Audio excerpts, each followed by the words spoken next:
Hello et bienvenue sur la chaîne de Demoiselles du Livre. On se retrouve aujourd'hui pour une nouvelle vidéo et ça va être une vidéo pile à lire pour le challenge roman young adulte organisé par Emma de la chaîne La Bouquinade. C'est la 3e édition du challenge et c'est la 2e fois que je participe. Cette année, il se tiendra du 1er juillet au 31 août. Déjà, merci beaucoup à Emma pour l'organisation de ce challenge. Vous le savez, je vous l'ai déjà dit plusieurs fois, j'adore les challenges. L'année dernière, j'avais réussi à remplir les catégories du challenge. J'avais lu 6 livres, je crois que c'était sur 15 jours. J'avais réussi à le faire et à tenir. Je ne sais pas comment j'avais fait.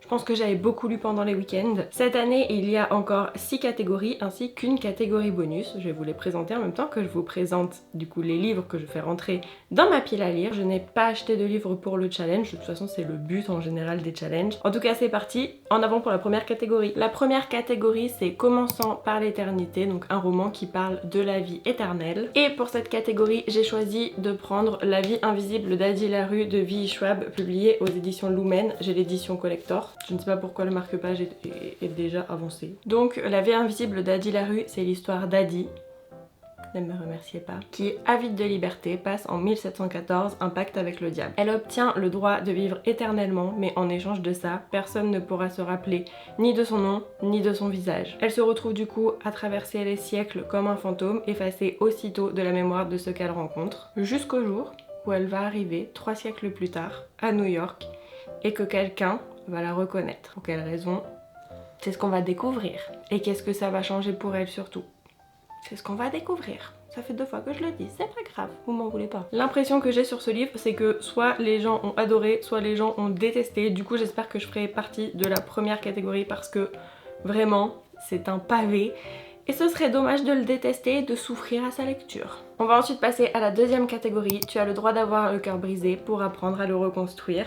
Donc il s'agit d'une romance dans un cadre futuriste ou dystopique. Et pour cette catégorie, j'ai choisi le tome 1 de Eve Hoffman de Giovanna et Tom Fletcher, publié aux éditions Milan. Le pitch de cette histoire, c'est que ça fait 50 ans qu'aucune femme n'est née sur Terre. Il n'y a eu que des naissances de garçons.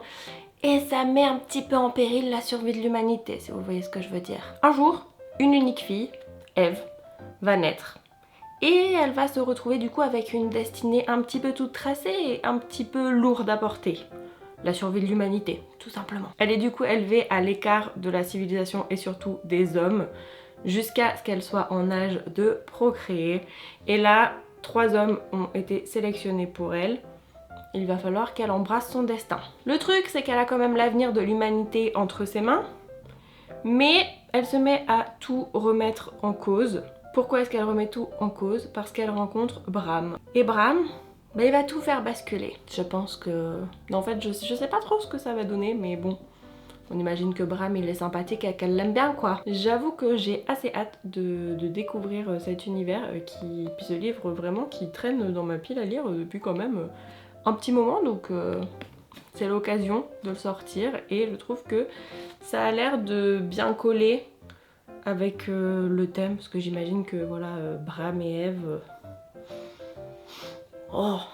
On se doute de ce qui va se passer entre eux au niveau relationnel quoi. On passe ensuite à la 3e catégorie et la 3e catégorie c'est Rien n'est jamais ce qu'il paraît. On nous demande de lire un roman soit dans une ambiance Dark Academia, soit avec une enquête. Et pour cette catégorie, j'ai choisi de lire le tome 1 de Magic Academy, La magie oubliée de Jupiter Phaéton. Et je crois que c'est un roman en auto-édition, corrigez-moi dans les commentaires si je me trompe. On va suivre l'histoire d'Ashkana qui va intégrer une école de magie élitiste où se côtoient les vampires, les loups-garous et les magiciens. Le truc, c'est que Ashkana, c'est une semi, en fait, elle n'est qu'à moitié magicienne. Et c'est pas très bien vu au sein de ce campus assez élitiste où on préfère plutôt les gens 100% magiques quoi. À peine débarquée sur le campus, elle va être attaquée. C'est bonne ambiance, c'est sympa, t'arrives dans ta nouvelle école, tu te fais attaquer. Elle savait pas que cette école existait, elle arrive, flamme, allez prends-toi sur la tronche. Va alors commencer une enquête pour comprendre quelles menaces pèsent sur le campus de Stalen. J'ai ce livre depuis Noël, je me suis fait offrir à Noël. Pourquoi? Je le connaissais pas du tout. Et en fait, il y a la fille d'une amie de mes parents qui l'a demandé à mes parents pour Noël. Du coup, j'ai lu le résumé. Ma mère m'a demandé est-ce que tu connais? J'ai dit non, je ne connais pas. Du coup, j'ai été lire le résumé sur internet et vraiment le livre me branchait bien. Donc il a rejoint ma wishlist de cadeaux de Noël et ma mère l'a commandé en 2 exemplaires en fait, du coup au lieu de le commander seulement pour la fille de nos amis, donc il est là et puis j'ai assez hâte de découvrir, je pense que pareil il colle bien au thème. On passe ensuite à la 4e catégorie. On dit que les êtres humains communiquent avec les mots, n'est-ce pas? Et quand ils ne se comprennent plus, ne reste plus que les points, l'anarchie.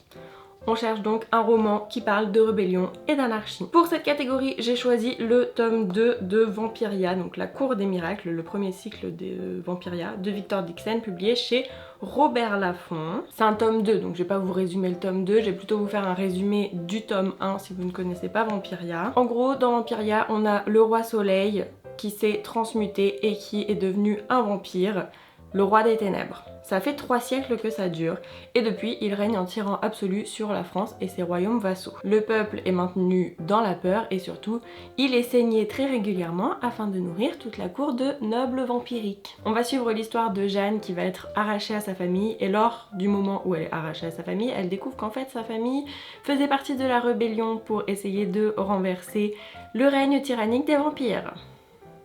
Donc on est bien dans la bonne catégorie. Du fait d'un enchaînement de conséquences, elle va se retrouver dans l'école qui forme les jeunes nobles en vue de leur entrée à la cour du roi. Elle va se retrouver aussi au milieu d'intrigues vampiriques et se pose la question de combien de temps est-ce qu'elle va survivre au milieu de tout ça, hein? Parce que bon, ça fait beaucoup de choses quand même. J'avais assez bien aimé le tome 1, donc voilà, j'ai assez envie de poursuivre cette histoire. Ça n'avait pas été un gros coup de cœur, mais j'avais apprécié l'univers, j'avais apprécié le développement de l'histoire, donc voilà, je suis contente de retrouver Jeanne et de poursuivre son histoire. La 5e catégorie, c'est il est essentiel que vous répondiez à cette question, qui sommes-nous? Il s'agit du coup de lire un roman qui traite de la question de l'identité. J'ai choisi du coup pour cette catégorie The Girl with No Soul de Morgan Owen, publié chez La Martinière. On va suivre l'histoire d'Iris qui vit dans un monde où les autorités surveillent la population et examinent pour ce faire la pureté de leur âme. Et gare à vous si vous vous écartez du droit chemin. Iris, elle vit cachée puisque ça pourrait être un peu compliqué pour elle étant donné qu'elle n'a ni sentiments, ni souvenirs, ni famille. Tout simplement pourquoi? Parce qu'elle n'a pas d'âme. Sauf que le fait de ne pas avoir d'âme, ça constitue un des crimes les plus graves qui existent dans cette société, si ce n'est le crime le plus grave. Un jour cependant, elle va retrouver une des 5 parties de son âme en volant une bague à une noble. Et en retrouvant cette partie de son âme, elle va se rendre compte que sa destinée est peut-être un petit peu plus grande que ce qu'elle ne pensait. Elle va du coup se mettre à chercher les 4 autres parties de son âme qui lui manquent encore, plutôt déterminée à découvrir la vérité sur son identité et surtout sur son histoire. J'ai ce livre dans ma pile à lire depuis un moment parce que je pense que je l'ai acheté à sa sortie parce que j'avais craqué sur la couverture. Faut avouer qu'elle est jolie, ça brille, j'adore les couleurs bleues, etc. Et en fait, j'avais complètement oublié qu'il était quelque part dans ma bibliothèque. Et je l'ai retrouvé là parce que, comme vous voyez, la bibliothèque est un peu vide / en bazar parce que je suis en plein déménagement et du coup en faisant les cartons je l'ai retrouvé et je me suis dit il collerait bien ce livre dans cette catégorie. Du coup voilà, j'ai pas vu beaucoup d'avis dessus, j'ai assez hâte de le découvrir, on va voir ce que ça donne, je vous dirai ça. On passe ensuite à la 6e et dernière catégorie entre guillemets officielle du challenge. Ça le tuerait de sourire de temps en temps, donc on cherche un slow burn. Et pour ça j'ai choisi The Book of Ivy de Amy Angel, publié aux éditions Pocket Jeunesse puisque j'ai la version poche. On va suivre l'histoire d'Ivy qui se prépare depuis toujours à sa destinée, c'est-à-dire assassiner l'homme auquel elle est censée se marier. Cet homme-là, c'est Bishop, le fils du président, et en fait, les espoirs de la communauté d'Ivy reposent sur elle, parce que le temps de la rébellion approche. On est beaucoup sur des destinées un peu héroïques, là, dans ce que je lis quand même, hein, ce que je vais lire pour ce challenge. À mon humble avis, quand je lis le résumé, il y a du slow burn là-dedans. C'est un peu couru d'avance que la petite Ivy et le petit Bishop, en fait, bon, on se doute de ce qui va se passer quoi. Du coup j'ai décidé qu'il y aurait un slow burn dedans, ça se trouve je vais être déçue. Mais bon, j'avoue que je crois pas trop au fait que je me trompe là-dessus. Si je me trompe, et que vous le savez avant que le challenge ne commence, pareil, dites-le moi dans les commentaires. Histoire que voilà, que je fasse pas n'importe quoi non plus. Et que dire d'autre à part que c'est une relique de ma palle et qu'il est plus que temps d'enfin lire ce livre. En plus j'en ai entendu que du bien, je crois que c'est vraiment super donc it's time.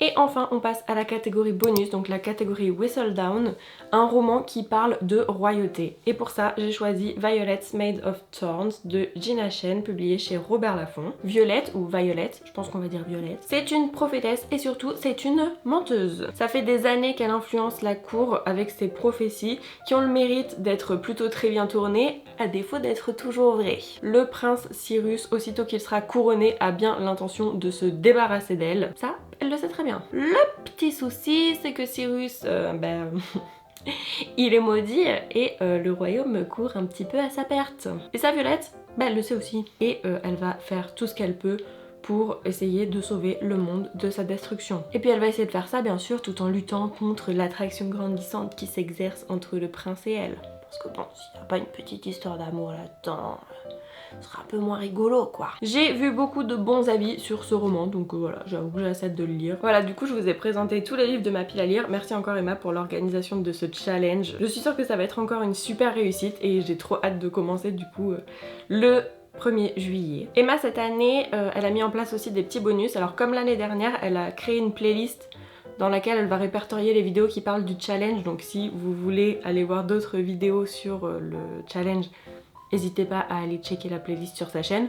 Bien sûr, je vous mettrai en barre d'infos la vidéo de présentation du challenge, au cas où vous ne le connaîtriez pas. Il y a un autre petit bonus, c'est qu'Emma organise une lecture commune de 2 lunes et de sang qu'elle a mis dans la catégorie du coup Dark Academia / enquête. Je voulais faire la LC parce que c'est un livre que j'ai très envie de lire mais je ne l'ai pas encore, il est pas encore dans ma palle donc je sais pas trop, on verra selon si j'ai le temps ou pas de le lire parce qu'on a d'autres lectures communes prévues pendant les mois de juillet, août donc je verrai si je me rajoute celui-ci, si je remplace Magic Academy ou si juste je le lis un peu en bonus. On n'est pas à l'abri que ma pile à lire change par rapport à ce que je vous ai présenté là.